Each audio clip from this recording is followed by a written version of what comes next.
I can't articulate the quality of depth and breadth of experience when one utilizes sound with inherent states of awakened consciousness. The clarity of substance of who we truly and authentically are, bring that forward and give a voice to it, whether it's through our voice or merging that energy with the instruments we play, drum, rattle, bowl, crystal bowl, Tibetan bowl, gong, tuning fork, whatever it is, the more we come into inherent relationship with the instrument as an ally, as a guide and teacher, the more likely the efficacy of our practice will be. And looking at the origin of healing, it arises from the word wholeness.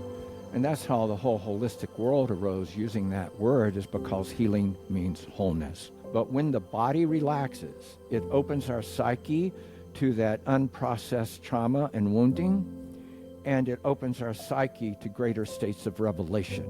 Go into whatever it is, whether it's tears or light, you go into the feeling that you're experiencing and give a voice to it, and oh my goodness, it's magnified through every cell. Every cell of your being is experiencing it. That's one reason why I love voice as a principal tool, and that's actually the intention of those practices, to awaken your generation of true self, that then allows you to touch into your true purpose here, your divine or sacred purpose here, and learn how to manifest it, even giving you the energy to manifest sacred purpose.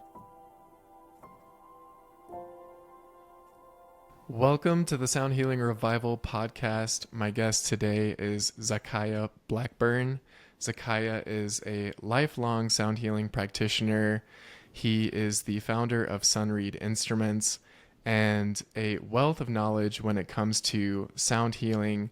Welcome to the show, Zacciah. I'm really happy to be talking with you this morning, and I'm super excited for our audience because I know what's hiding, in your mind and in your heart. And I've gotten goosebumps many times listening to you speak in other contexts. So yeah, welcome to the show. And if you'd like to just give us a few words about who you are and what inspires you to be on this path of sound healing. Well, first of all, thank you so much, Nicholas. Thank you for the honoring. I do appreciate it. The care in your words, and to you, to all of those listening and who may benefit from this, I pray. I send many blessings. It's been a lifelong journey, though I tend to start really at the age of 18 when I was a midshipman at the U.S. Naval Academy, having been born and bred in Texas, a football star, Boy Scout, Eagle, God and Country award-winning, probably conservative, though I didn't even know politics at the time. I never heard politics spoken in my house. But that type of background, I was a freshman at the U.S. Naval Academy, and in a very explicit moment in time, a being came into the room and spoke to me out loud. I had no way of understanding the nature of this experience or why it should be happening to me. It provided information that was a foundation for extraordinary change in my life.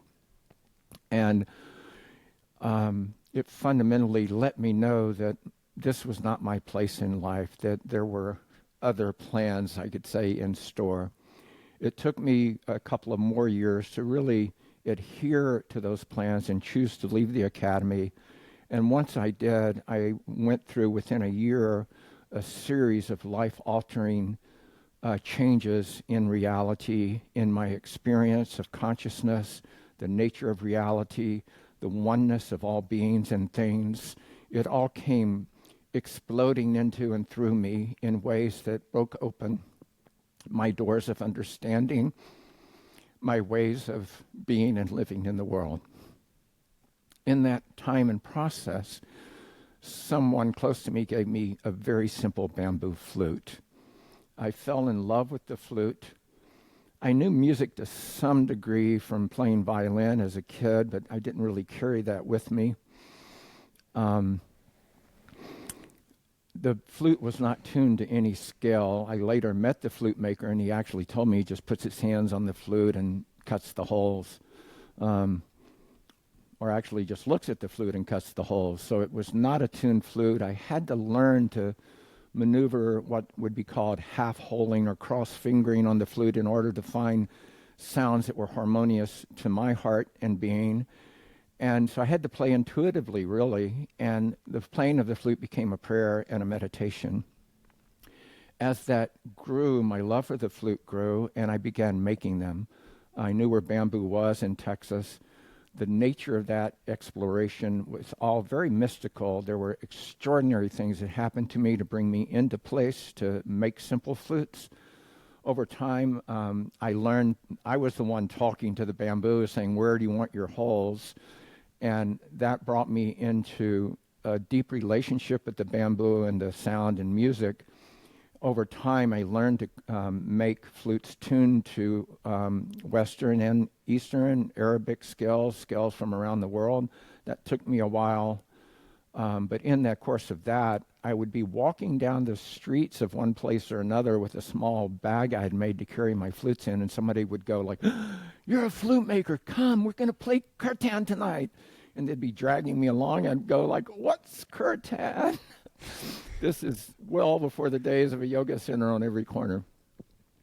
And so I began playing not only with chant masters, but with Hindu, Indian musical artists, with African musicians, Chinese, eventually Native American, and other cultures.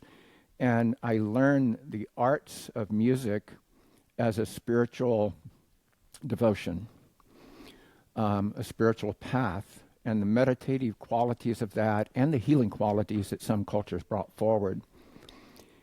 Along this path, a friend of mine who I had an association with because she was a professional flute player and liked my flutes, became the first woman known in the U.S. to use the term sound healing.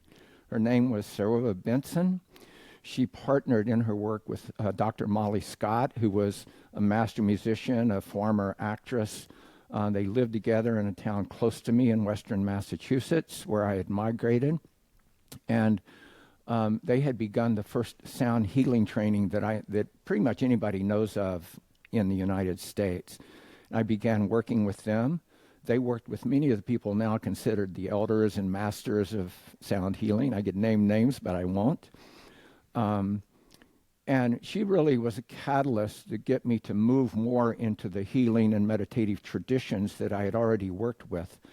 I was gathering Tibetan bowls, drums, rattles, native flute. The native flute had become my love in the flute world, the shakuhachi of Japan.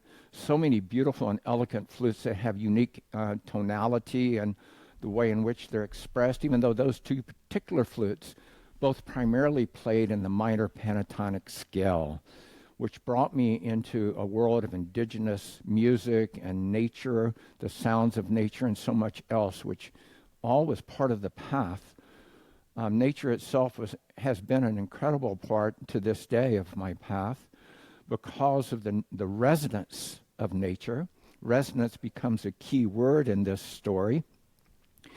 And it opened me to the feeling states of resonance between people, between aspects of nature and myself, between the living traditions that are breathed through the inherent worlds of subtle reality from traditions around the world. I don't know if I said that clearly enough, but the master teachings of world traditions are transmitted through resonance, energetic transmissions between masters and teachers. And that's happened for me with both living embodied teachers and beings unknown from the unseen worlds. Some of them historic figures whom I was not even aware of, who have come forward to initiate me in particular understanding of meditation, of sound, of those living traditions, such as one Tibetan master, a female deity who I never heard of, who once I researched her, according to what she was sharing with me, is known as the keeper of the secret meanings of the mantras. just sit with that one for a while. And the types of things that come forward from these types of teachings have just been life transforming for me and many others. And it's created a somewhat unique style of work with sound in which consciousness is the primary tool. This inner state of being, the level of intention and awareness which we enter, and how we couple that with sound in order to create a manifesting platform. There are only 2 master teachers I've ever worked with who use sound this way. The first one, his name was Kevin Michael. He still works in the Northeast.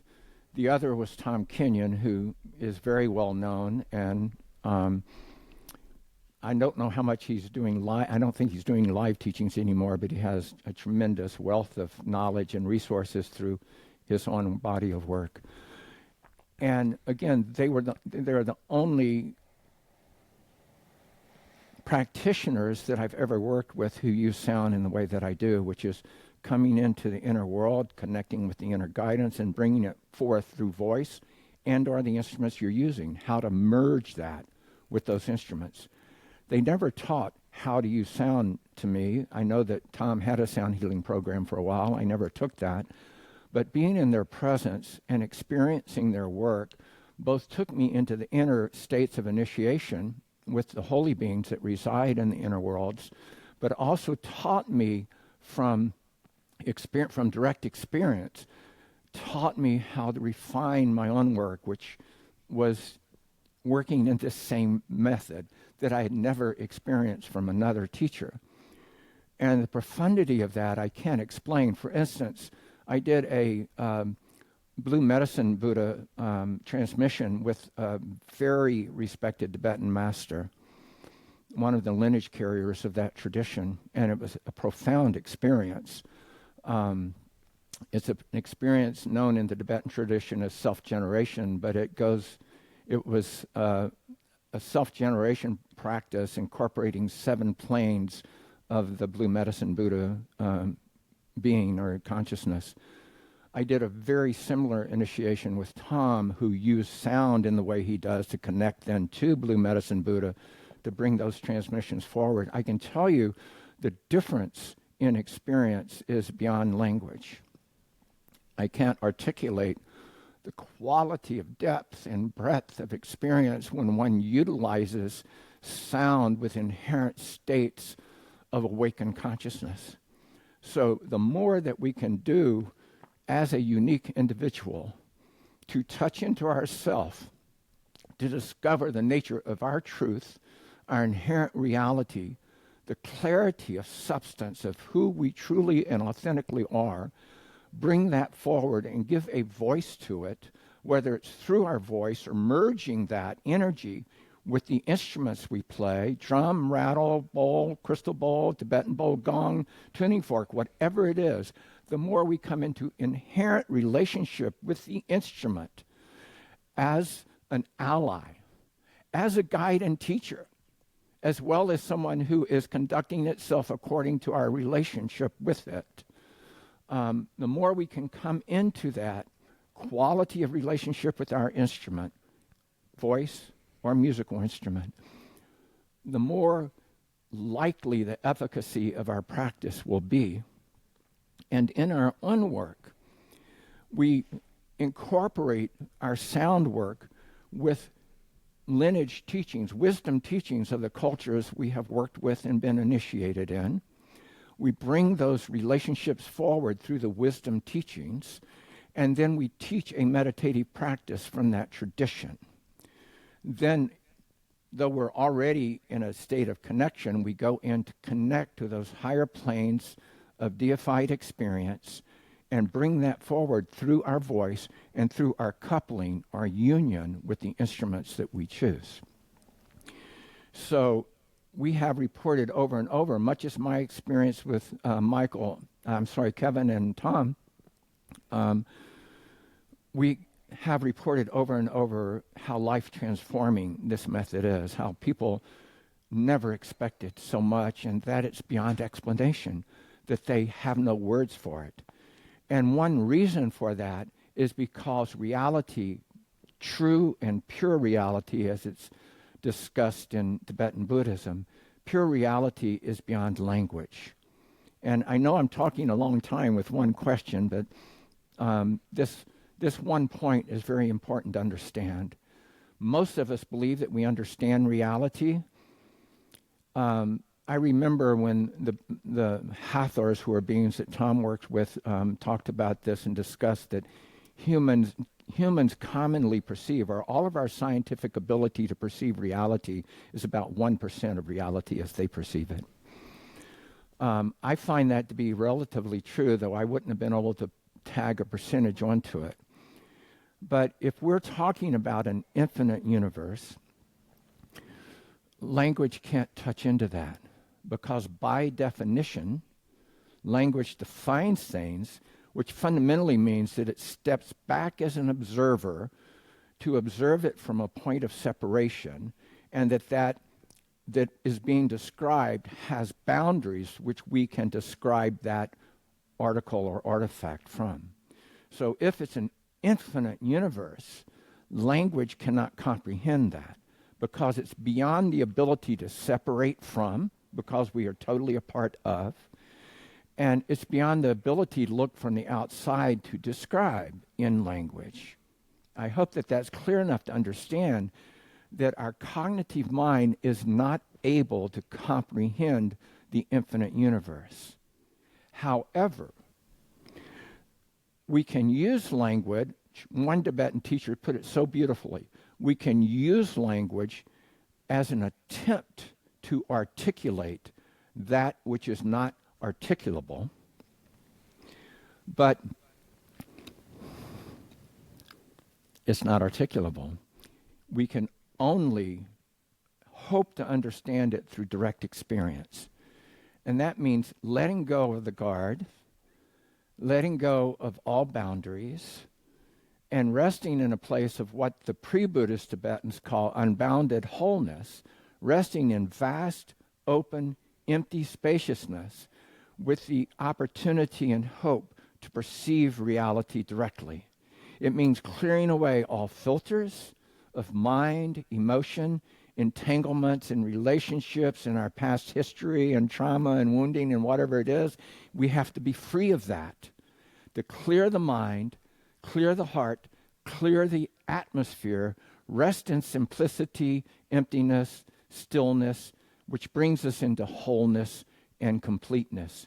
And when we rest there, we have some hope of gleaming, of perceiving the nature of reality and bringing it forward through ourself, as it is the inherent nature of ourself, of who we are, and how we're intended in the origin of our species to be here present upon this planet as collaborators with the creative energies of the universe, which I define as sound and light. Other cultures might call it life force and consciousness. I'll take a breath there, and thank you so much for being patient and listening with me. Oh, that was so beautiful. Yeah, that is such an important point when it comes to sound, and something I've been really chewing on a lot more is that sound is invisible. You know, it's a type of energy, and it's invisible. We can't see it. We can hear it. But it allows us to interact with the unseen realms in ways that go beyond like what our traditional normal experiences in everyday life can really provide. You know, and there's really so many different aspects to that. But especially what you were talking about in terms of essentially channeling, you know, resonating in your own being with some greater force than yourself, and then allowing yourself to be an instrument that then plays another instrument, and then that whole signal transfers through you, through the sound, to whoever you're working with, if you're practicing or if you're just doing personal practice.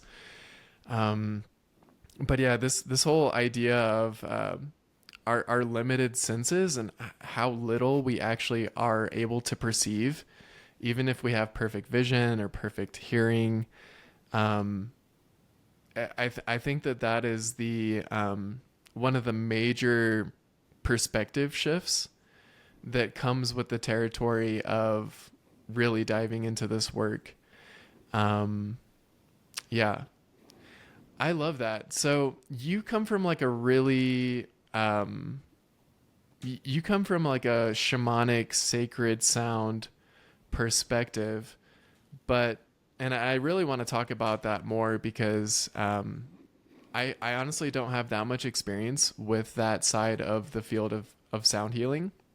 Um, but just for every, the type of person who maybe isn't a musician or isn't really that connected with sound as a modality yet. Like if you just had one thing that you could just download into everyone across the planet, they don't have to be musicians, sound healers, whatever, but they take this one thing and it could help them to have a little bit more understanding of how to use sound in a therapeutic way, what would that be? Develop a relationship with your instruments, no matter what they may be. The second most important is use your own heartfelt sensation to choose which those instruments may be, no matter what others tell you you should use. I love that. Cool. And then it's just, the fundamentals, practice, practice, practice. Nobody can teach yourself better than others. It's always beneficial to have a mentor or a guide in any level of training. But in the end, any quality mentor or guide is going to turn you back towards yourself, to discover yourself in your own relationship with the inherent nature of whatever you're learning, whether it's biography or sound healing. So just learning, listening, trusting yourself. Oh, that's a good one. I'm going to diverge as shortly as I can. I'm a great believer in word origin. And early in those days that I mentioned of awakening as a young man, I began what I wouldn't have known then was channeled writing. I didn't have any idea what I was writing, and it often didn't make sense. And at some point, there was one sentence that just did not make sense to me. It was the use of the word individual, which to me is like somebody who stands off by themselves. They hear the beat of a different drummer. They don't pay attention to the crowd or anything else. They aren't a part of the whole. This sentence, I don't remember what it was, but I happened to have a Webster's dictionary that had root origin words in it, and when I looked at it, individual arises from the word indivisible. And that gives such a tangibly different definition to me of what an individual is. Indivisible, perhaps unique in its origin point as a cell within the universe, but part of that greater whole in which the whole cannot function without the integral nature of that cell, whether it's liver function or blood function or whatever our cellular structure as a spiritual human being might be. We have a unique imprint, and yet we have a commonality in which our togetherness brings us a greater state of wholeness and completion. So why I was talking about word origins. And it's about the word know, to know. And you can look this up in a good Webster or other word origin related dictionary. To know means that which is directly experienced. And most of us, to know is like to learn from another, to learn from a doctor of this or that, a master teacher of that or this, reading, books from respected leaders in one field or another.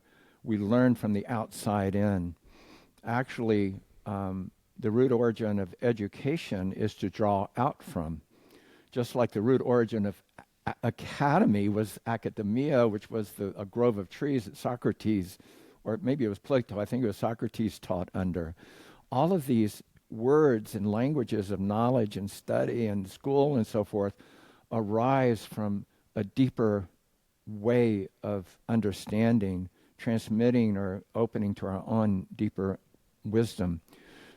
So to know is not outside in its first common definition. It's It's that which is directly perceived. And that goes back to what I was saying earlier about reality, that we have to trust it. This is true with our work with instruments also, is learning to trust our own experience with the sound. Having a guide or teacher is excellent to get us going. But in the end, it's learning to trust the sounds that we make.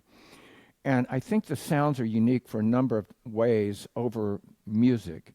Music is an incredible tool. But in general, I could say in the West, music is performed for entertainment. And obviously, it's performed as a way for the musicians to express themselves or to express the work of others out of respect. In the classical arts, for instance, to transmit stories and so many other things, but it's fundamentally entertainment. Whereas sound generally has a different intention, which is healing, sound healing. That's why it's called that. So I want to come back to a simple story of sound, but that I'm working with word origins a lot in our story already. With my respect for word origins, I looked up healing. So, people come into my class, it's like, okay, so you want to be a sound healer. What is healing? And I have 20 or 30 people in the class, and they're all going to have a different story as to what healing is. Oh, a place of peacefulness. Oh, healing the wounds and trauma. Oh, I don't know, just kind of clarity or something. They don't have clear understanding of healing, and yet they want to be a sound healer. So let's define that for a moment. And looking at the origin of healing, it arises from the word wholeness. And that's how the whole holistic world arose, using that word, is because healing means wholeness. And the thing is that most people that go there stop there. They stop with the word origin as wholeness. But if we go one step further, what is the origin of wholeness? And this kind of blew me away. It means holiness. And that takes me into my own experience of having these direct experiences early on of the oneness of the universe, which was a very sacred or holy experience. I can't frame it in a better word. If we each think of whatever we hold as most sacred or holy, whether it's a master teacher or the earth itself or each other, just go deeply into that feeling of holiness, and that's expressions that I was experiencing from everything in my world. So to find out that the word healing means holiness does everything for me, because in my own exploration of these experiences, the nature of wholeness was coming forth right up within oneself and claiming one's spiritual dignity, authority, wholeness, and relationship to the greater whole, which to me was birthed from very holy energies. And going back to sound and light, or life force and consciousness, like the Shiva Shakti union of the yogi schools, it's that perfect union which brought everything into resonance, into manifestation. And that story is spoken over and over and over again, from culture upon culture, from the Maori of New Zealand to the Judaic Christian culture of, in the beginning, there was darkness, and God said, God, where did he come from? What did he step out of? And said, let there be light, and there was light. It's the sound of his voice, naming light. Let there be light, and it's born. And that story of creation from Ptah of Egypt, and so many from culture upon culture, speaks to the nature of God, goddess arising out of the mist, out of the ocean, out of an island arising from the ocean. The gods arise and speak the names of reality, and they're made so. The sound of Om, which is really a threefold sound of Ah, U, which is the trinity of forces that bring life into manifestation, sustain life in manifestation, and transform life to give room for more manifestation, creating this cycle of life and death and sustenance in the yogic and Hindu traditions, the three gunas, the forces of creation they're called, which is the sound of Aum, which we call Om, and manifests through the triangulation of the union, the union of ascending and descending tetrahedrons, perfect pyramidal triangles that signify that union of life force and consciousness of Shiva and Shakti that created this toroidal spin, which was the manifestation of universal being in all forms, and created the sound of Om, which pervades all life, and that if we listen quietly and stillly enough, we can enter and hear and be within that fundamental resonance which supersedes and is the substratum of all life. So, back to simple sound. I was once asked by a respected teacher, who was actually the first holistic teacher in Vermont, to come and teach her class an afternoon of sound healing. This is when I was teaching 3 years of at least 24 days a year of sound healing classes in person. So to do a 3-hour afternoon, I had to kind of scratch my head and say, what am I going to be able to say? But I brought up a group of instruments that I could demonstrate and then let the class all play around with. And I kept it as simple as possible and demonstrated these instruments. And I wish I'd brought over a Tibetan bowl with me just to show you. I have a couple of Imperium crystal bowls in front of me. And if I just strike one, it's not the same sound as a Tibetan bowl. A Tibetan bowl has so much more resonance, as many of our listeners know. But I showed people how they could use it and suggested they could even lay it on somebody's body with permission and sound it, and you can feel the resonance right in the body, and it's a great experience and so forth. I didn't go deeply into any healing methodology, just very simple use of instruments and listening to rest in those instruments and see how the sound affects you. And so I finished my portion of the class and let people choose instruments and ask them to find a partner and go and work with each other for a short time with just a simple intention of experiencing the sound. We're not going into deep healing methods. We're just simple relaxation with the sound. That's our only intention here. And so not soon after people started working, there was commotion in one of the rooms, and I came in to see if I could assist. And there was a man going through a struggle within himself. And once the story unfolded, it turns out that the youngest man in the group coupled with the oldest man in the group. And the elder said, oh, let's take a Tibetan bowl and play it the way Zacciah showed us and talked about it. Can I put it on your stomach and just see how it feels? And the guy's like, yeah, okay, let's do it. So this guy just laid back, and the older man just rang the bowl. It was reported 3 times. And what happened, without setting any intention other than let's just try this and see how it feels, that was their intention setting. The 3rd strike, the young man, it served as a catalyst to bring him into deep grief over his mother that he had not resolved. 3 strikes of a Tibetan bowl without the first time anybody's ever played one or felt one out of these 2 men. And it created this extraordinary catalyst of healing. And fortunately, myself and this very experienced practitioner teacher was able to come and help the gentleman move through this experiencing that he was now allowing to come forward. Most of us hold wounds of grief or vulnerability or something within us that we have not resolved. And sound can strike those templates that we're holding wherever they are. Sound, the body has no boundaries. We know from science that 99.99999% of matter is space. And that's primarily a plasmic field that is charged with negative and positive particles in a fairly balanced relationship. Sound travels through our skin. It travels through our bones. This is known by science. I've had scientists call me to talk about this. How does sound work? Because they have a major grant from the U.S. government to create a device that can either diagnose or treat disease. They didn't know there were already such devices in work, such as the Cyma machine based on Dr. Hans Jenny's work that's now probably been in effect for something like 60 or 70 years. Mandala Cromwell's group in Georgia is working with the Cyma machines.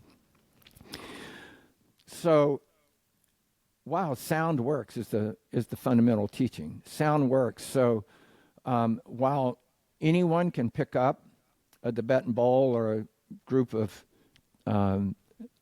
chakra bowls or a gong or something else and play them and have great efficacy without knowing what they're doing, I highly recommend going through the process of one's own path of healing in order to have some understanding of what might arise when I offer sound to others, because it's very likely to create one of a couple of effects. I mean, we start with deep relaxation, but when the body relaxes, it opens our psyche to that unprocessed trauma and wounding, and it opens our psyche to greater states of revelation.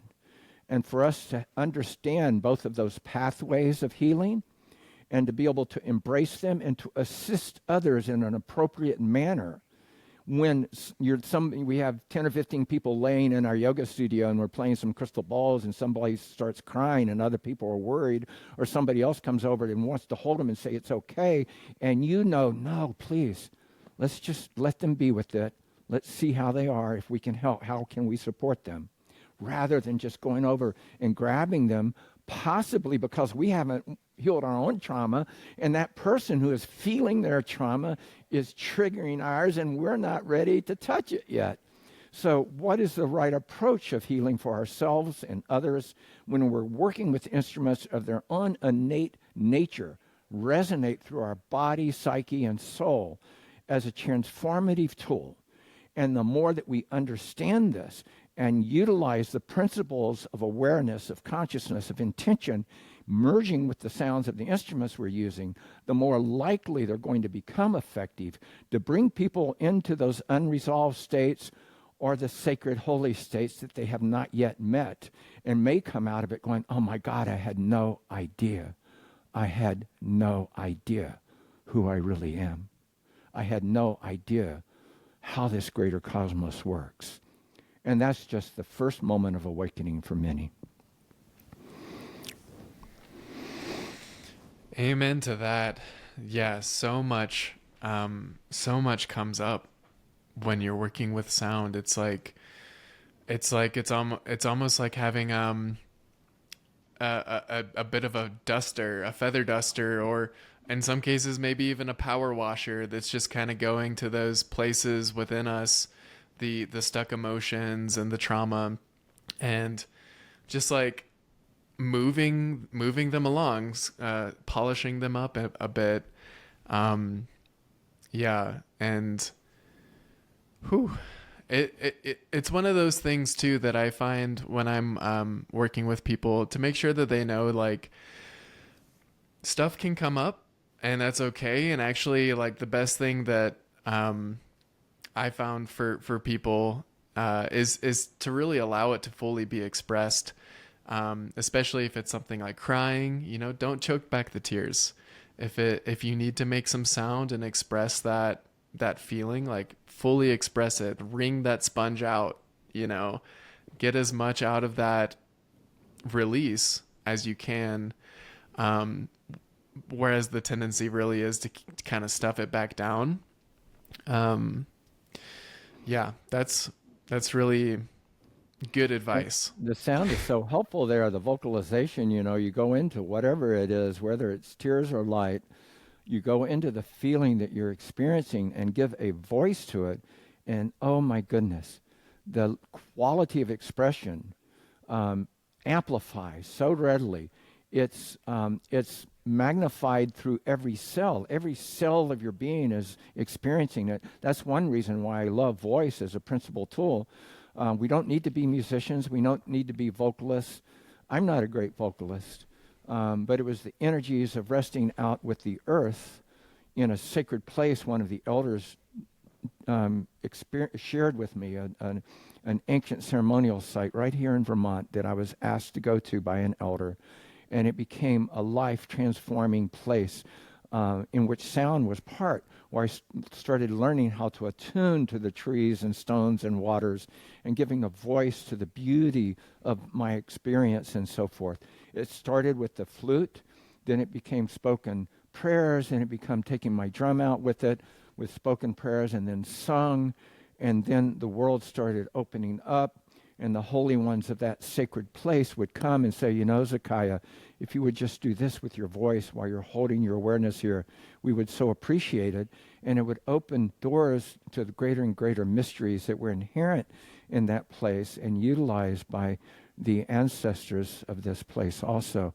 What incredible potential there is in the voice, but with the instruments also, but in the listening skills that we bring forward too, that we listen. One of our primary questions in a training is, how does sound inform you? Most of us are trying to learn how to play the bowls or the gongs and how to make them work best and how to get the greatest efficacy for the people in the room. I find that going into that listening still state, receiving information and energy, and from the vibration and resonance of the sound itself, how is it moving? How am I aligning with it? What could I do to bring it forward even more in a greater state of sanctity for those that are in the room who are listening and experiencing for their benefit? And that's a huge place, for their benefit. That's basic professional ethics, but in terms of the greater reality of the universe, when we learn to come into service for the benefit of others, it shifts the nature of the gateway. It shifts the relationship with the universal wisdom and energies that then go, oh, this one is listening.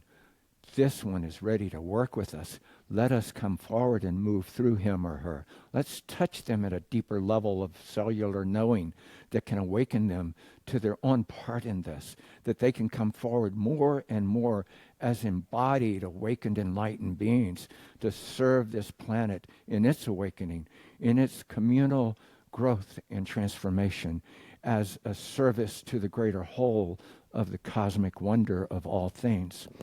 I'll take another breath. Oh, I love that so much. And you were basically talking about resonating with the sound that you're making, because it's one thing to just make a sound, and you can make any sound, and that can be beneficial in its own way. But in my training, I learned in physics, the definition of resonance is when two frequencies match. And when two frequencies match, you get an amplification of the energy. Like you get an increase in volume if there's actually two pitches that match. So there's an amplification of energy. And I think it's such an important point, like regardless of whether you're making sound for the first time or you've been doing it for decades, when the sound that you're making actually matches the feeling that you are actually holding as an individual, and those two resonate together, you can viscerally feel that amplification. You can feel this energy expand within you. It fills your whole body, and I'm getting goosebumps just talking about it, because it's been such a part of my own practice. And that's something that it does require listening to just feel that energy bump up just a little bit. Some cases it's more than a little bit, but it's one of those things that even with just a simple sound, that simple sound in the moment might be the most authentic thing that you could ever express, and it doesn't have to be more complicated than that. Authenticity is such a key component, and we try to help people understand that if they are just authentic and however they're working with the sound, that's all that matters. And even if they feel like, oh my God, I'm not doing well, even if that's the authenticity, to be there within, you don't have to say it out loud to a group. Oh God, I don't feel like I'm doing this as well. But it allows you to go deeper, to connect better, to come into that resonance you're speaking with, to make the experience better. Authenticity is such a gateway. But what you just shared is a very high mystical piece of wisdom also, of coming into resonance with, entrainment to that principle, whether it's the emotions within, but also the higher states of consciousness, which is the foundation of how we work, to come into resonance with that is the key to open that gateway. And I'm looking for a little tool here, which I wasn't thinking of before we started, but it speaks directly to this. You might have seen these before. These are two tuning forks, and they're made to demonstrate sympathetic resonance or entrainment. If the listeners don't know what entrainment is, study it. It's a key principle of sound that is very beneficial to how you work with sound, how you hear sound, how you transmit the sound. So these are two tuning forks. They look very different. You'd think they would sound very different, but they actually make the same, they're at the same pitch. Can you hear that okay through this mic? So they're both tuned to 880A, which is a fifth octave A pitch. Forgive me, 432 listeners. But so 880A, they're both tuned to the same frequency. And so sympathetic resonance is demonstrated like this. Just got to pick up a little striker here. I'm going to strike just the small one, but I'm going to bring it up into close to the other one. So you can hear that one. Now you can hear this one. So they're both quiet. I strike the small one. I bring it close to the larger one. It starts resonating by entrainment because they're both, can you hear that? So they're both at the same pitch. This is called sympathetic resonance musically, which you were talking about. But entrainment is the nature of all things to seek community. All things seek to come into resonance with the larger group. And humans are so much like this. It's how humans entrain to good or bad, we could say. Sure, that doesn't apply to any current societal reality. But we entrain through the resonance, whether it's love or hate or fear or whatever it is. We come into entrainment with it, and it builds a bond and relationship with that. Scientifically, we know that entire forests entrain with one another, and they transmit energy and information through the subtle density of microbes in the forest. There's a relationship even at that microbial level, which is like our gut biology also. Very much the biology of the earth, the microbiome of the earth, exhibits the same traits of relationship, of consciousness, and transmitting of consciousness and information. Trees way over there transmit a bacterial infection that's coming, and it creates an immune response on the other side of the forest. That is scientific knowledge. And we interact the same way with human beings. In my experience, it's transmitted through the biomagnetic field that surrounds our entire planet, and is that plasma, which science tells us fills all space. When I was a kid, I learned that space was empty. And now I find out that no, it's filled with this incredible charged particles that are electric and magnetic, the two forces of positive, negative, male-female forces of sound and consciousness, life force and consciousness, sound and light. These two principles that reside in 99.9999% of matter and space. It's what everything arises from. It's the substratum, what the Hindu would call the Akash. The Akashic records, you may know, you may not know the Akash, which is that substratum of the atmosphere from which all things arise. So when we understand this, when we come into resonance with those subtle qualities, it awakens our innate state of wisdom and luminosity that we can bring forward. And when we learn to trust that innate state, it helps us to manifest from a coherent and authentic way in which we can conduct ourselves as sound practitioners. Yeah, entrainment is so key. And just to ground it in like a super mundane example, like, you know how people say you should, you know, if you're feeling stressed out, like, don't watch the news. Or, you know, you just watched the news and now you feel stressed out. That's an example of entrainment.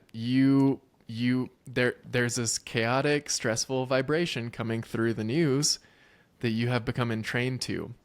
Or Heart Math Institute, has done lots of experiments on how one person who is really grounded in their nervous system can walk into a room, and the strength of their own, like, integrity of their own energy is actually enough to entrain everyone else in that room to a more stable, consistent vibration of, being grounded and peaceful. And entrainment is one of those ideas I think everyone actually needs to, like, that's one of those primary foundational ideas in sound healing that I think people really need to grasp, because whether that's one of the main reasons for using a sound healing instrument in the first place, is because the instruments provide a stable vibration that we can entrain ourselves to, especially when we're feeling like chaotic and frazzled and stressed out and all that stuff. I love your explanation of that, and it's so important. I know you touched on it, but it's so important for practitioners too, especially for practitioners, because as a practitioner, you're not just playing instruments for someone, you're actually creating your own energetic vibe that they are in training to. So you're one of the instruments in the whole healing process that needs to have your own strong vibration, right? What are this is one of the things I wanted to ask you, like, what are your go-to practices? Like, how do you maintain your own clarity and stability? Self-care practices, things like that prepare you to enter a healing session. Well, clarity is a great word to use. Stability is another one. And preparation for every moment that we as practitioners come into the room with others to clear away the field, get any of our own stuff out of the way. We are there in service to others. And if we're in a professional, meaning paid environment, then they are paying us to take care of themselves, to help them in some way. They have some kind of respect or something they want to explore with you, that they've heard about you, that they want to come to you as a practitioner to bring them some greater insight or healing or whatever it may be. So we have a professional obligation and responsibility to get out of the way, to be present and available to do the work that will most serve them. And I learned a long time ago, and I'm running out of time for my stories, but I learned a long time ago to get all of my expectations out of the way, that I can't even expect the end of a story. When somebody's sharing their story, which is how most of my practices, my individual practices start, when they're sharing their story, I have learned a long time ago I have to get out of the way. I cannot expect what the story's outcome is going to be. I made a huge mistake in that once, and that's all it took. It didn't have direct effect on them, but it certainly had effect on how I might have conducted my practice with them if I hadn't have stepped out of the way to listen fully to what the true story was. And listening, be present, opening to the greater field. In my work, it's opening to that higher guidance, that wisdom can come through. But I also don't want to ignore the higher self. We talk about the self, but to me there are two aspects of that. Capital S self and lowercase self. Lowercase self to me is the egocentric aspect of who we think we are. Higher case self is the upper aspect of who we truly and authentically are. And in my experience with the world, many of us haven't truly met that higher self.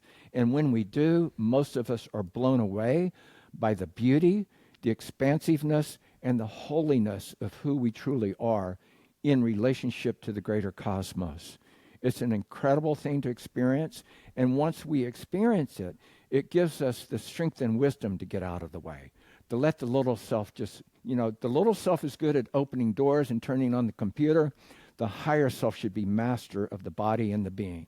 It should be the one bringing forward the course of action, the path, and everything else, because it's an incredibly intuitive and wise being who, in my world, I've learned rests in a council of higher beings who I used to respect as separate and different and higher than my own self, and they themselves have fundamentally transported me to a place of understanding the uniformity of the significance of our higher self with the holy beings. Think of the holiest being you can right now. Who do you respect as a master teacher?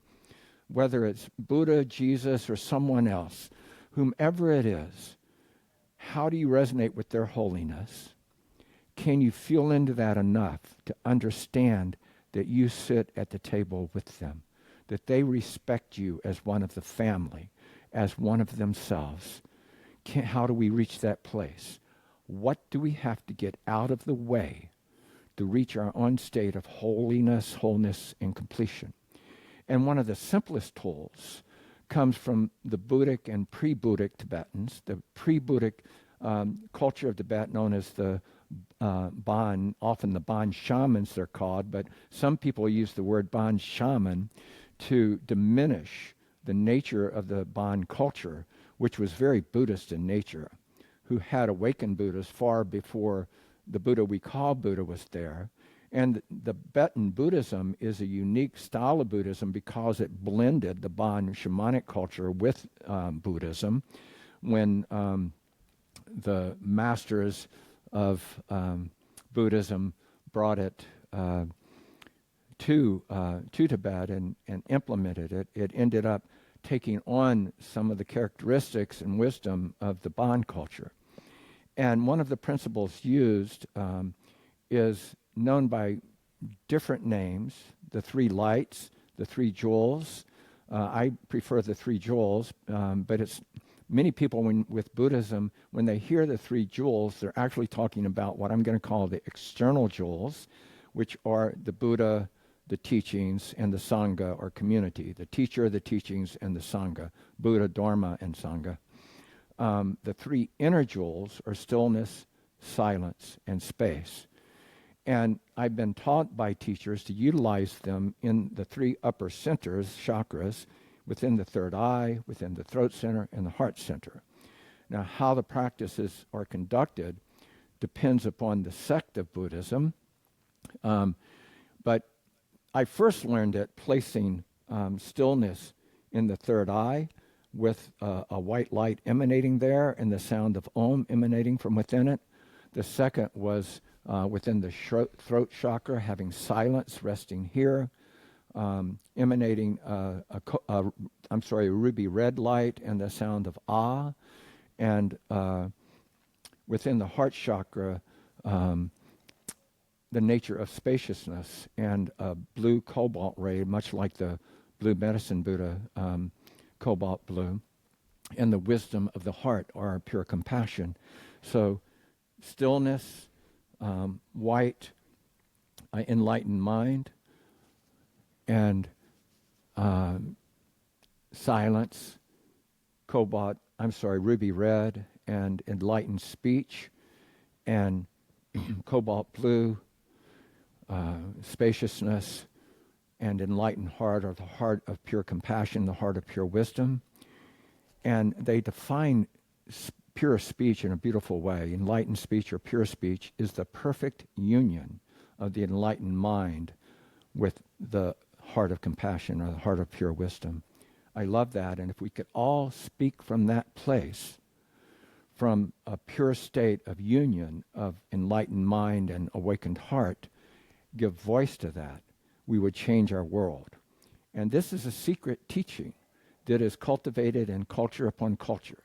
I remember this one time of incredible awakening I experienced when somebody handed me a Bible directly related to my experience, in which the quote was something like this in Isaiah: "And from this day forth, I say to you, you shall not utter a word out of your mouth, or out of your children's mouth, or your children's children, unless it be uttered by spirit." That to me is the nature of pure speech from the Tibetan tradition, and there it is spoken in the Judaic tradition. Let it be pure spirit speaking through you. And culture upon culture, from the Hindu schools to the Tibetans to so many other cultures, share that every thought, word, and deed is a seed of karma. It's a seed we're planting that will nurture and grow from our future actions and energies implanted with that seed. And We better be very mindful of what we say and how we say it and what our intentions are. The master teachers, both in the Hindu and Tibetan schools I've worked with that understand karma, they're considered masters of understanding of karma, will say that the intention behind what we say, think, and do is more important than our thoughts, deeds, and actions themselves, that we need to really rest in clear intention. And using these three lights or three jewels brings us into that definitive space of clarity and purity, that we can perceive reality, pure reality, they would say, directly, and that we can engage in our inherent wisdom and luminous being through these acts of resting in stillness, silence, or space. And I was taught practices that utilize all three lights and sounds simultaneously, Om, Ahum, and that's a practice we could share.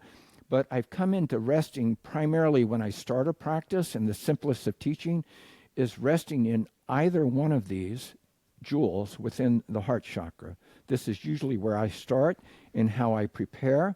So I most frequently use spaciousness, though there are times I will use stillness or spaciousness.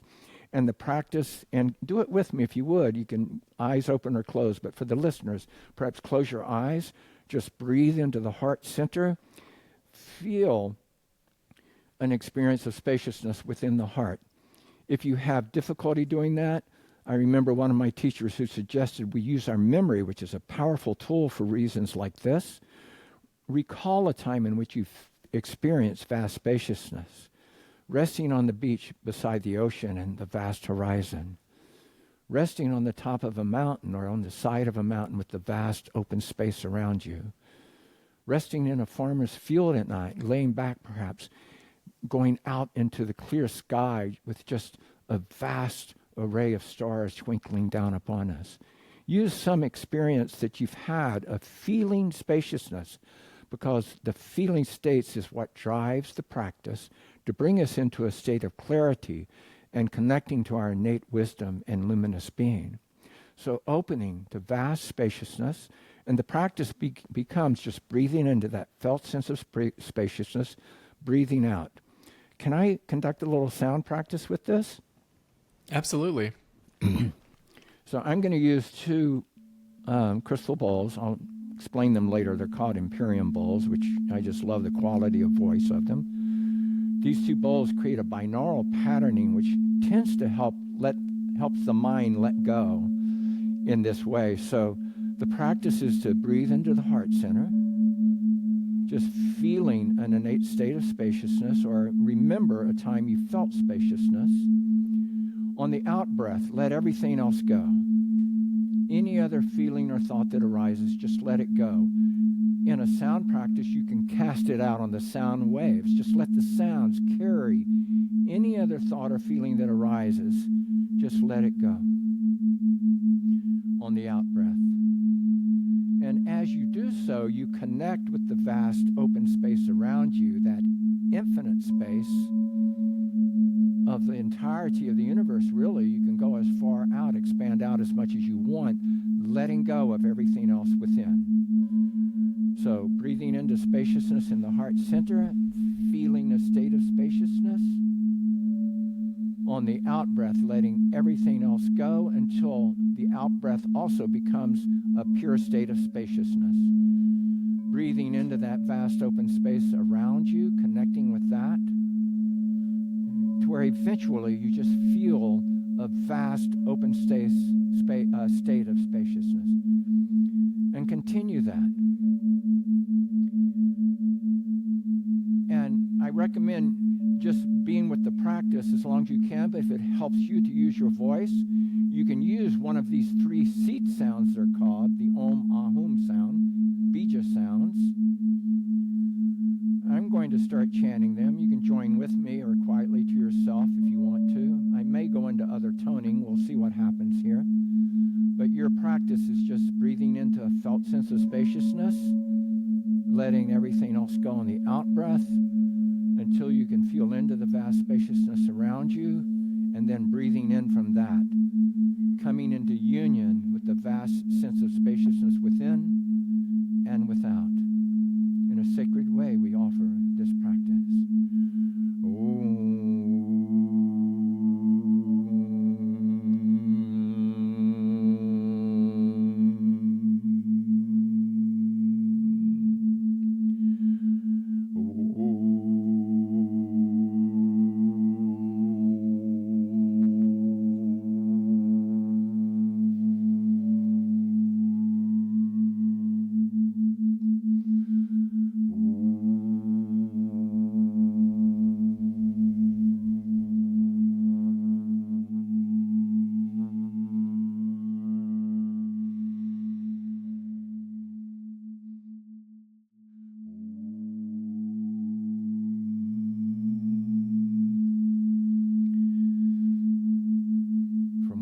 more, bring awareness back into the heart center and just imagine or feel a sense of luminous being, feeling of light sensitivity.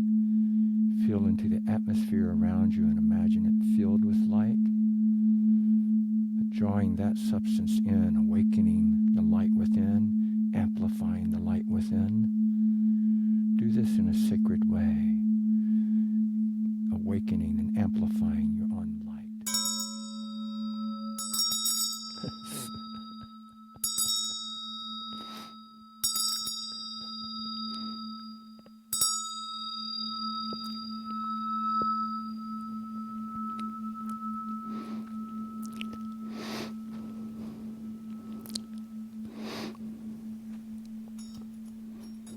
Namaste. Namaste. Thank you. Yeah, I apologize for that little extra strike of the bowl with the bell there. That was not intended. That's okay. We're not judging the sounds we make. Okay. Good reason to always be mindful, though, even going into the inner states. Very helpful to be mindful. And, that's actually part of the union of the cognitive, irrational, and subtle, intuitive feeling states. I said earlier that the lower self could be really good at opening the door and turning on the computer and so forth, while also learning to play the instruments, learning the mechanics of the instruments that you're playing aptly, and some part of you is always paying attention to ensure the quality of the sound you're producing, no matter how deep you may go in the inner states. But using one of these three jewels, stillness, silence, or space, noticing how you feel, going into that emptiness of vast open spaciousness. First of all, you can't be in open space and be tight or tense, anxious, and so forth. So it's dealing with any of your own unresolved emotions. It allows space to open that and let them go, like casting them out to the sound waves that can carry them out, casting them out into those waves of spaciousness that are carrying out into the vast open space around you. Just letting them go, trusting that's happening, just letting all the extra thoughts and emotions go. Using the sounds yourself helps still the mind also. A mantra, one way of translating mantra is mind protection. And what that means is that it protects the mind from the chitter-chatter of the monkey mind to allow one to go into those deeper meditative states. So the use of a mantra is very beautiful for that. And those three sounds, Om, Ah, Hum, they're called bija sounds, which has, in the Tibetan way and the Hindu way of knowing, they have a quality of bringing forward that inherent state of open or awakened mindfulness and pure speech and the heart of compassion. But the teachings from the Tibetan world say that just resting in either of these three jewels becomes like a nest. It becomes self-nourishing. It becomes self-awakening, and it awakens the self-luminosity and the innate states of wisdom just by resting in stillness, silence, or space. So it does all the work. It clears the atmosphere, and it awakens and strengthens the innate states of wisdom and luminous being. So learning to trust in that and allowing them to come forth, and then feeding them, nurturing them, regularly creating that open state, and then you can bring other practices in. One practice that's very simple that I teach in sound classes is think of some place that someone you're in relationship that has some point of stress or disorder, some behavior, some experience you had recently that you would like to change the outcome in. And just while you're in that open spaciousness, just bring the experience in. You're not going to engage in it. You're going to sit back here and witness that experience that caused stress or disorder for you. And just look at it. Look at both parties and the behaviors of both parties. Just ask a question like, what's the outcome I truly would have hoped in this moment? What could I do differently? Just asking for some of your own wisdom to come forward. This can help you claim and assert appropriate behavior, whether it's for you or maybe you have to stand up and say, no, this isn't all right to behave this way. You may have to be setting boundaries for others. You may have to claim a different perspective of compassion or wisdom within yourself. Oh, I could have done this differently. I could have done this better. It's a beautiful way to gain insight. We use it for that, but we also use it then to bring some of those meditative practices I spoke of earlier from the cultures we're initiated in, like the waterfall blessing of the Peruvian tradition, or the blue medicine empowerment, whatever it may be. Will bring a different practice in to engage, and that they began in this place of open spaciousness and awareness gives them the ability to be present and available, to go deeper into the other practice that you're trying to generate with them. And then you're connecting with the lineage keepers of that tradition and bringing forward the energy and wisdom that is moving through the templates of sound as light and consciousness. And the science of cymatics, which we haven't spoken of yet, shows those waveforms which are invisible, but it shows the geometric patterns that sound creates. And when you couple intention and awareness and those transmissions of the other worlds into the sounds, I fully believe that they're generating those luminous geometric patterns that engage explicit states of wisdom and oneness and wholeness and knowing within ourselves. They ignite those states of wellness and wholeness because that's our innate nature. They ignite those states of pure knowing because that's our innate nature. And that's actually the intention of those practices, to awaken your generation of true self, to awaken your true authentic being and knowing with this universe that then allows you to touch into your true purpose here, your divine or sacred purpose here, and learn how to manifest it, even giving you the energy to manifest sacred purpose within your state of wholeness and completion. All of that is possible through simple practices like this. Sound enhances the efficacy of it. Sound amplifies your work when you infuse intention and awareness in your practice in this way. But it can be as simple of a practice as you have within your belt. I talk about enhancing your toolbox or tool belt, that you learn meditative practices that are authentic and have effective outcomes, and you engage your clients with those to help you in your sound practice. We do offer trainings that go fully into that also, by the way. I could mention that, I guess. Yeah, absolutely. Your training program looks really amazing. And I mean, just listening to you talk, I'm like, man, I should get in on that. Because you have such a different... That. Maybe we can do something there. Well, what I love about your approach to sound healing, I did a training through Globe, as I told you before, and I don't really feel like I got. I learned a lot. I learned so much, and it was an amazing training. But I really feel like the indigenous shamanic wisdom tradition lineages that you've connected with throughout your life, it's a different approach than I've really had much exposure to, and I really love that. And this is actually a question I wanted to touch on with you if we've got the time. Are we good to? Well, we're good. Sure. Go into another question. Cool. Yes. So sound is a part of nature. And you can make sound regardless of your spiritual beliefs. You don't have to have any spiritual beliefs to make sound and to use sound in a therapeutic way. And I've tried because sound healing as a field is so often like married to spirituality. And I'm into that.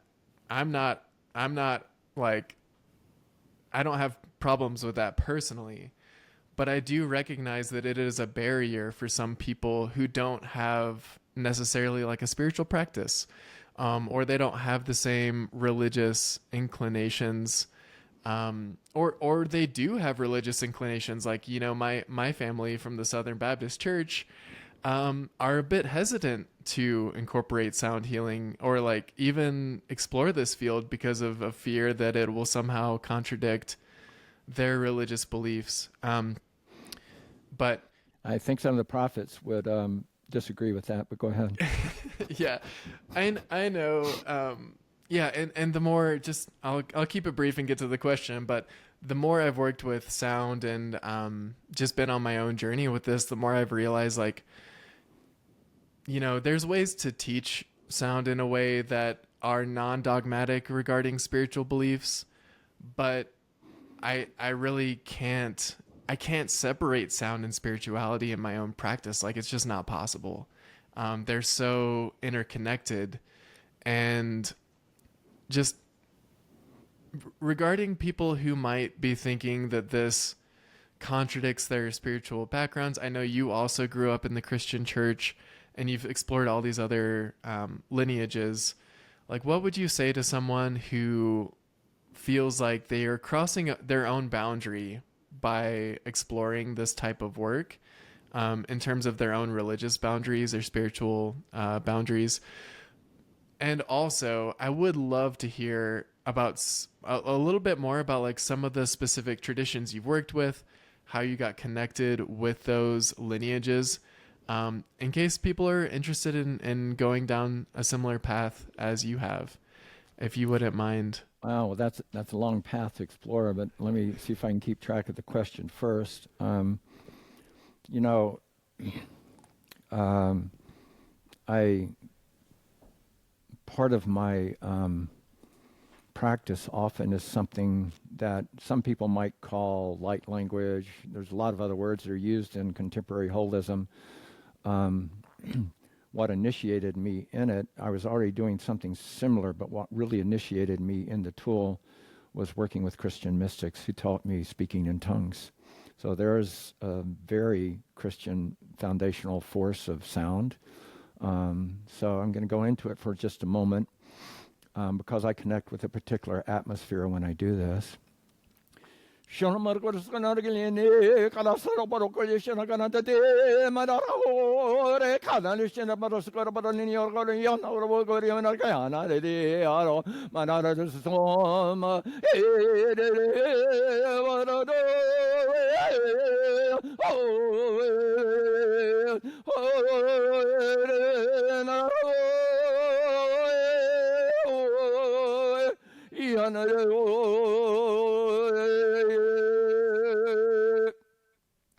It's very hard for me to pull myself out of that, but and then extending those tones. So there, for a fundamentalist belief system to use sound, what are you doing? What are you doing?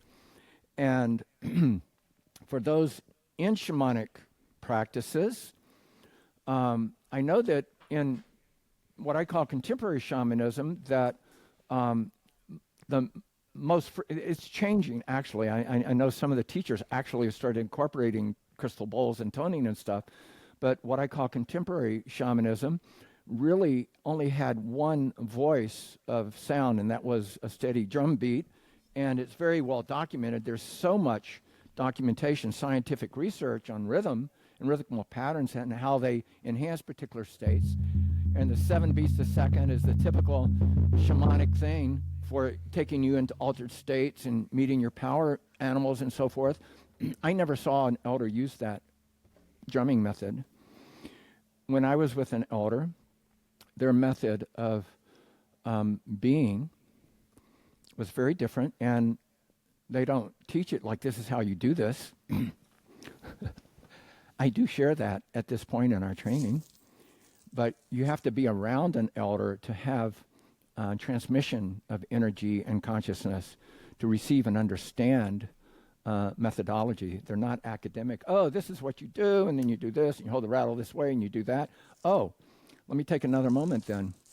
The mystery, of sound through indigenous culture.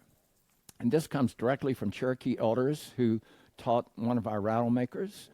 And this is a very beautiful one made by a Cree maker that we just love his work. But this is the gourd that holds the seeds or stones. Some makers put crystal stones and other things in there. But this round gourd is fundamentally the mother of the universe. This is the whole of life. This is the womb of creation. This is the sacred mother held in this womb of the rattle. And then this is a horn of an antelope from the southwest, but it's not hard to see the phallic symbol within that. So this is the masculine principle. And when you join them, let me just see if this, is that okay for that mic? Mm-hmm. So when you join them, you are seeding the universe with manifest sound. And you have a responsibility. You're working with the very forces of creation, the union of Shiva Shakti, the union of the masculine and feminine forces of life force and consciousness that manifests all life. That is in the rattle. That's inherent to the rattle. So how do you as a practitioner now have responsibility to use this with clear ethics and intention? What other choice do you have?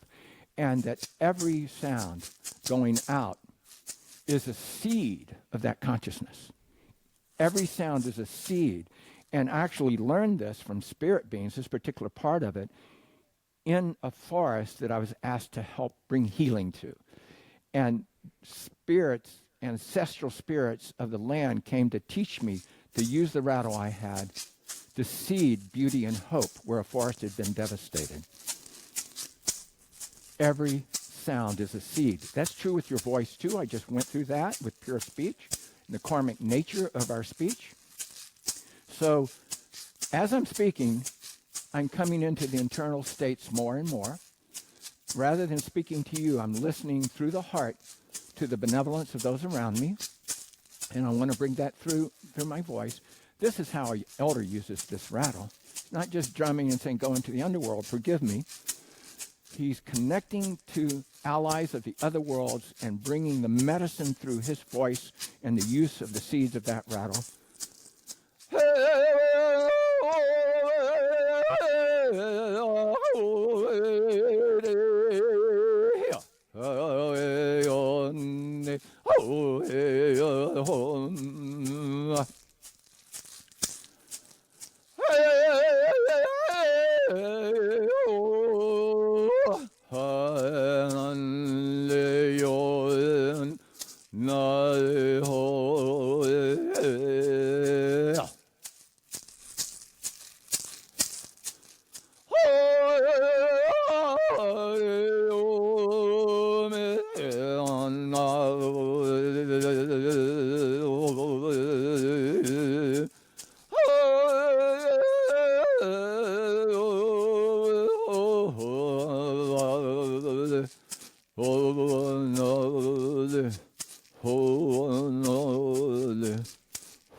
What was the question? I love that teaching on the rattle, and I heard you speak on that in another podcast you did, and yeah, that's beautiful. And I've never looked at the rattle the same ever since then. Yeah, it's an incredible tool, but that's true with every instrument. You know, I mean, the crystal bowl is the feminine chalice. Mm-hmm. The striker is the masculine phallus. You're doing the same thing with the crystal or Tibetan bowl or a gong.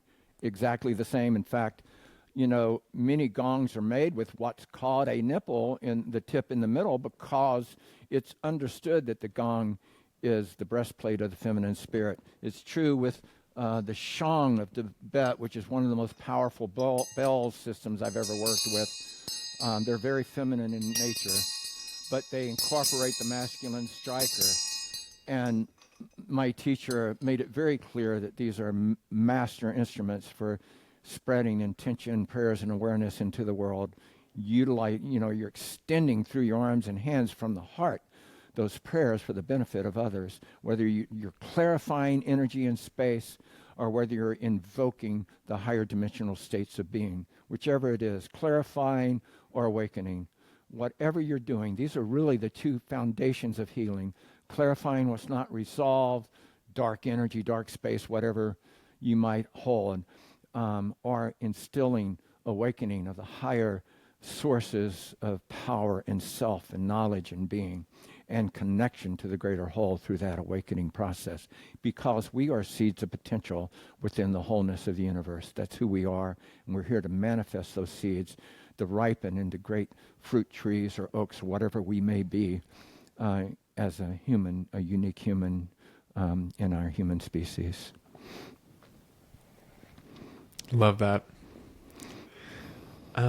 Yeah, so the question, I guess we could circle back to some of the shamanic traditions that you've connected with, lineages.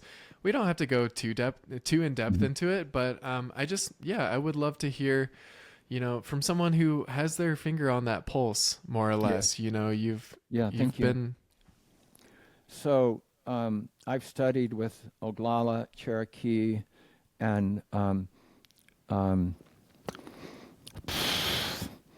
so for some reason, I'm totally blanking on Grandfather William Commanda's actual root origin. Grandfather Commanda is passed, but he was considered the high elder of the Americas. He was the high elder of all Algonquin-speaking peoples that lived from the Canadian Maritimes down to the Carolinas, the regions of the Cherokee, stretching out into the Midwest. High elder, and his medicine teachings are just profound, but he holds what's called held what's called the Seven Fires Prophecy Belt, which is scientifically validated to be over 800 years old, and holds prophecies of these times and what's coming, and that we need to hold compassion and forgiveness within ourselves to move through these times. And he was an enemy of some of his own people for preaching forgiveness. But he understood that compassion and love was the only thing that's going to bring healing and wholeness to the planet, and that was the method to use. And I was in some of the teachings of his medicine lodges. I had Cherokee elders in the South that actually initiated me into their tradition, did a naming ceremony, which to this day is just very profound what occurred. One of my grandmothers, who I've not studied directly with as much as her, every word of her teaching transmits incredible knowledge and wealth of understanding and wisdom, is Venerable Tahani Wahu, who lives right here in Vermont and is a unique citizen of the earth, who is the the lineage holder of a 27th generation lineage of teachings from a great prophet that they do not name. That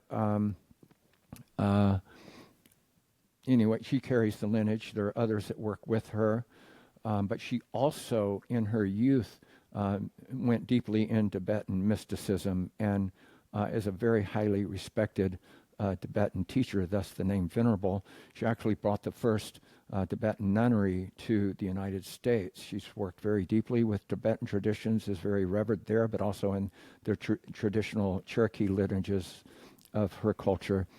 I can tell you two things about her teachings, which actually I directly experienced recently: the initiation of a trainee into her order, in which traditionally they have to light a dark room at night with their luminous being in order to show that they understand and carry the wisdom. She had two initiates do this in the brightness of day in a recent gathering. And, to be able to do that and see the luminous spirit in the full brightness of the sun is a pretty remarkable act of human wisdom and intelligence. Her group of elders, I can tell you in one practice I watched a man way larger than me struggling to carry a raw crystal, kind of like this, just a raw stone, but bigger than that, into the ceremony. And it's one of, I believe it's 144 crystals that the elders hold.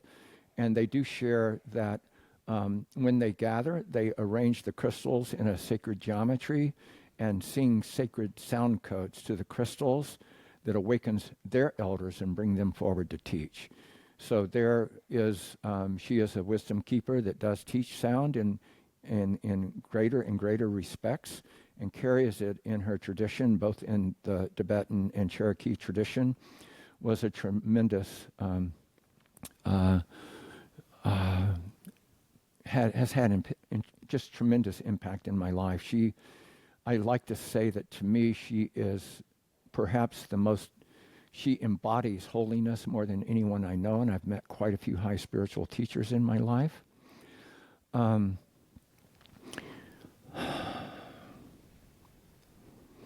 I mentioned Tom Kenyon also, and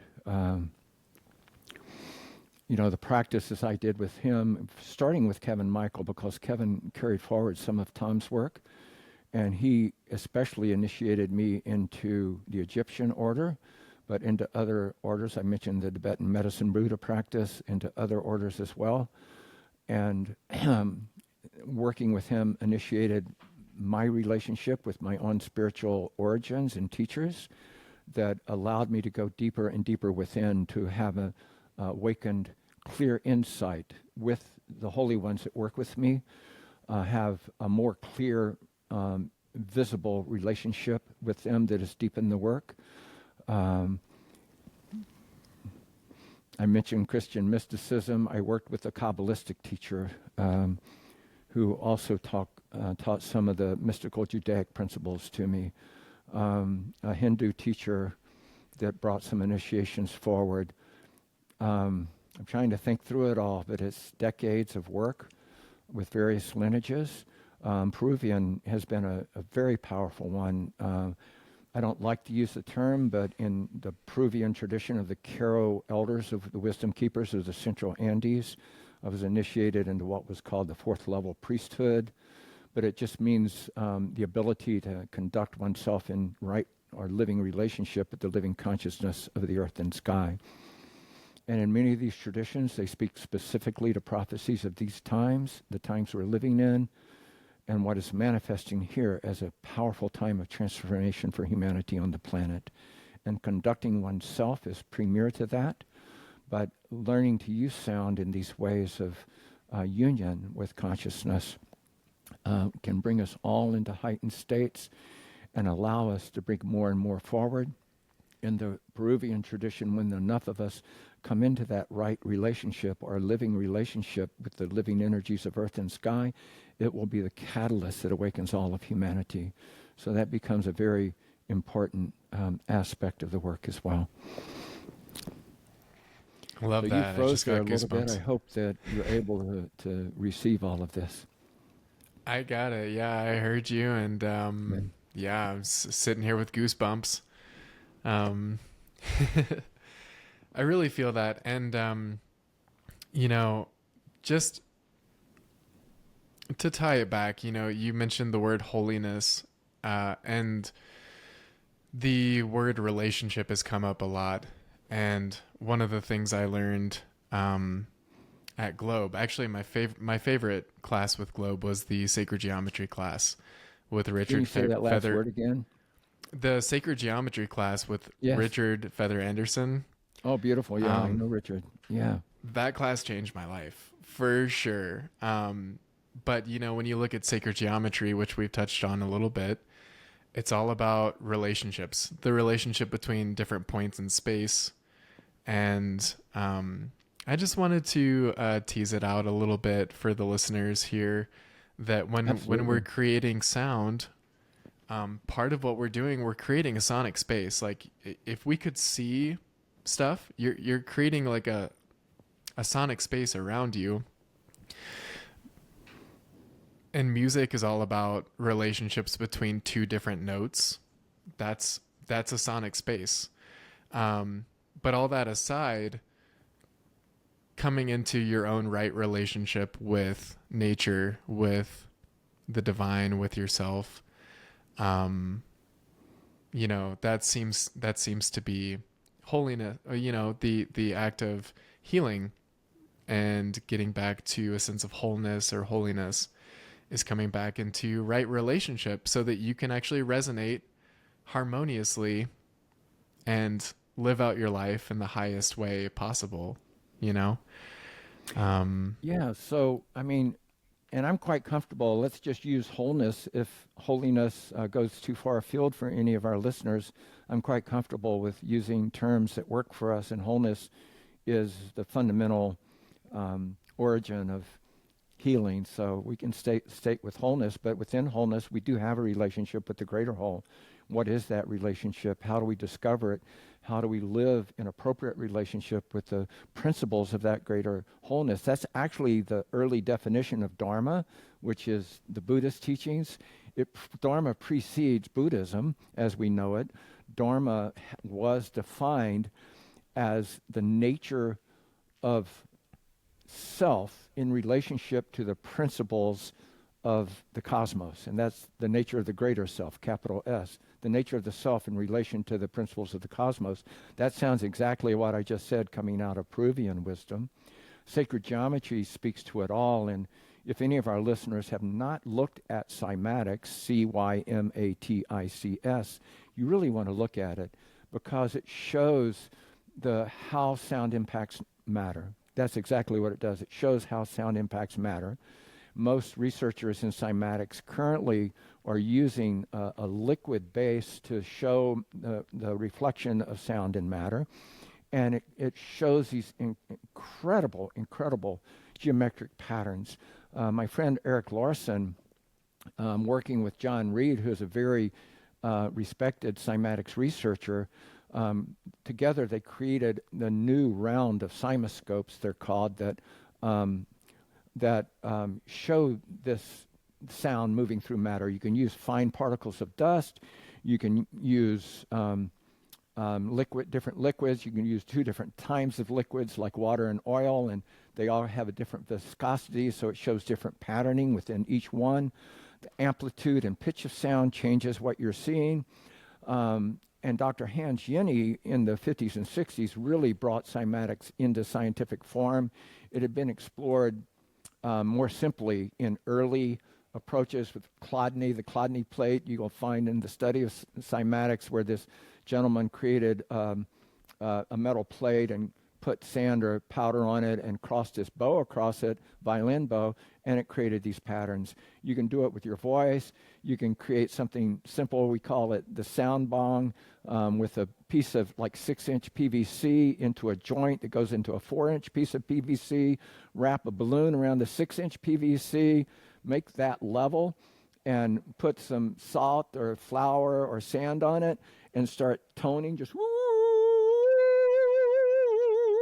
into the smaller PVC, and you'll see the cymatic patterns changing.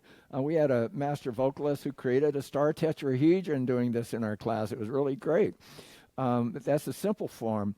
Eric Larson was the engineer that built the new model of the cymoscopes, and he happened to live right here in Chester. I lived in a different town at the time, but he'd bring the machine over to our sound classes and let us all try them out with different instruments and voice. It was beautiful.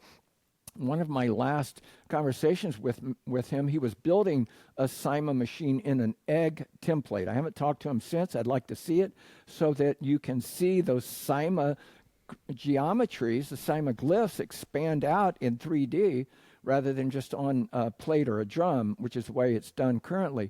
I would love to see that, what you're talking about, how the sound field, we call it, is created and formed.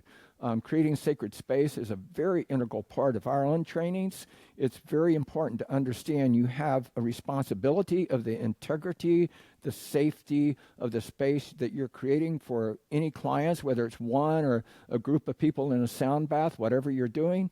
You have a fundamental professional responsibility for safety and wellness within that place. So how do you create that sacred space? How do you hold the container? And then how do you transmit energy and information into it through the sound of your voice, whether it's the spoken word right now, the sound of your instruments, the coupling of your instruments and voice, whatever it is, what is the integrity of space that you're creating? And especially if you're altering consciousness, which sound does, if you're altering consciousness, you have karmic responsibility for the outcome. I'll say that again. You have karmic responsibility for the outcome, which behooves us to be very clear initiates in the world of sound. How do we practice out sound? How do we conduct ourselves? If we're creating karmic outcomes, are we ensuring ourselves of the integrity of our intentions that we bring into the room for the benefit of others, what we're doing, how we're conducting, how we hold space, and how we assist others as they come out of our practices, like the man grieving? Do we have the capacity to hold space for somebody going into deep grief, anger, rage, whatever may come up? Do we have the care and compassion to be able to hold space? And processing our own stuff is the best way to ensure our integrity to hold space for others as they process theirs. How do we help them when they go into the luminous realms and see things that are not part of their reality, that are beyond their worlds of belief, beyond belief? How do we help them integrate that? How do we hold space for that, even if we don't understand the vision that they just had? All of this is so important. Part of our practice in training is to understand that the path to becoming a healer is the path to our own healing itself. That transformative path will will bring us to a place of conduct, understanding, wisdom, and integrity within ourselves. Because you know what? Root origin, integrity comes from wholeness. Well, what does that come from? Holiness. But integrity means wholeness. So a state of integrity means that we're living within a state of wholeness within ourselves, of completeness. And it doesn't mean we still don't have stuff to deal with, that we haven't worked it all out, but that we find this foundational place of wholeness within ourselves that we can conduct our practice and our life from, because they're both in union. Our life and practice are in union. Even if we work as an accountant during the day and go off and do a sound bath at night, we still, life and practice become a state of union. How do we conduct ourselves in life and practice? There should be no change in that, and that's one reason why it becomes very simple to come into the practice room from a state of integrity, because that's the day-long practice. To live in integrity, to bring it forward, to be of service to the greater whole through all actions, thoughts, and deeds. The closer I can come to that, the more the outcome will be most effective for those that we work with. Did I answer the question? I think so. I love it. There's so much really good, rich stuff here. Yeah, it's really special. And one of the things I love about hearing you speak about it is the passion is undeniable. You know, I can just really feel it coming off of you. Thank you. And know that it's real. And, yeah, I think this has been an incredibly enriching conversation, especially for people who are interested in going down the path of not just their own healing path with therapeutic sound, but offering it to others. I think in particular, this conversation is really, really rich for that group of people. I know we've talked about a lot of stuff today, but are there any final words you'd like to share? Any thoughts? Anything in particular that... Well, there are, but I'm going to start here. I'm not particularly promotional, but, you know, part of the story back in those days when I was playing flute and coming into contact with world traditions, I started learning other instruments of the world and gathering them, and everybody wanted them. I ended up first giving my flutes away, then I actually became a flute maker, making them for trade, for sustenance. But people would see a conga drum or a Tibetan bowl or something, and where'd you get that? God, that sounds so great. I love to play with one. And I actually gave some away in the early days until I couldn't afford it. And I would get more and more, and then people wanted them, and I don't even know who this is. Just give me the cost of it. It created what became Sunreed Instruments, which was officially launched in 1977. So we've been around a lot, offering instruments of the world. And probably one of the first sound healing instrument retail shops on the internet. We started that in 97, and it's grown into an incredible business. But it's really based in that love and passion that you're talking about, from the authenticity of world tradition and the love of it and the way in which other traditions have used this. But we work very diligently in ensuring the quality of instruments, quality of pitch and resonance, intonation, all of which is so important. And we have incredible service team here that we're here to help. Our purpose is to provide the best instruments for your work. We don't care about which you choose, but we try, actually, somebody calls me wanting a chakra set and they don't even know what the chakras are. I end up suggesting they start with one or two bowls, get to know them, and then we can build out from there. I could have made a cell for a whole chakra set. That's what they wanted, but my heart is in the service to help others. And out of all of this, we've also created an educational platform. So the instruments are at sunreed.com. The education is at sunreedcenter.com. You can find that easily just by searching my name or anything else. But I've watched this whole field grow, and it's just magnificent to see it from when, as I said, there wasn't a yoga studio in every corner, and I started learning kirtan and then working with other Indian musicians, and just growing and growing and growing with all that it has become. It's just been an incredible, incredible experience, and I'm just grateful for the opportunity to offer and share it to others. Our whole intent is service-based. It is the love and passion that you're seeing in what we do, and we have touched so many lives and been so fortunate for them to teach us as well as they move through their own platform of healing and transformation, becoming practitioners. We love seeing some of our dear students becoming friends and then colleagues who have their own practice now. It's just remarkable. And watching how this is growing into the technological fields, into the science, the fields of science and medicine. We work with veterans hospitals offering instruments, and there was one group of veterans hospitals out in the West who asked us to conduct a training because they were buying crystal balls and didn't know how to use them. So we were going through an online meeting with the practitioners to understand what they wanted to learn from us, that we could keep it simple and go to the wholeness state and not the holiness state because it's a veterans hospital, So how can we offer the best responsible platform of teaching for you guys? And the person that oversaw these therapists was a medical psychiatrist. So a standard doctor was overseeing this to make sure they were conducting themselves in a proper way. And he interrupted me in the middle of a conversation. He said, "Look, we don't care why these things work. We just want to learn how to use them because they're doing more good for our PTSD soldiers than everything else we're doing combined." Does that mean psychiatry, psychology, drumming, whatever else they're doing, and therapists who don't know how to use the crystal balls by their own disclosure to us is doing more good than all of the other therapies combined for PTSD? Just listening to balls by practitioners who don't understand what they're doing. There again, sound works, and that's a teaching tool for those trying to learn sound. They're very effective, and just conduct yourself from a place of care, authenticity, try to set clear intentions within yourself and bring the sounds forward, and they're so, so effective.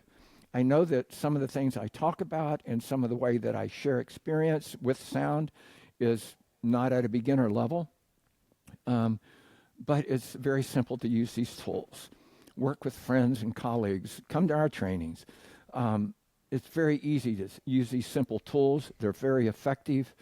And it's actually easy to find that path of conduct within oneself, to touch that space of wholeness and completeness within yourself, that you can bring forward more and more deeper, authentic teachings or experiences through your work. It's really simple. It's about trusting self, trusting one's own knowing, trusting one's own feeling and intuitive states, and allowing one to listen to build that trust and knowing within oneself to bring it forward to others in your practice. And I hope this is beneficial to others. I'm sure it will be. I know I've gotten so much out of this. And again, I want to reiterate, you mentioning Sunreed Instruments. It is really important to find credible places to get your sound healing instruments, because there is a lot of stuff out there online. So definitely go check out Sunreed Instruments. That came from sun and sky and a reed of grass If you cut the bamboo at the node, at the joint, and polish it, it looks like a sun blazing. Sunreed, that's where it came from when I was making bamboo flutes. You know, the Nicholas, sun. thank you so much for the opportunity to share. I've really enjoyed it. I look forward to another time, but thank you. Blessings to you and your life and work, and to all of those who are listening. Thank you. Thank you. It's been an honor.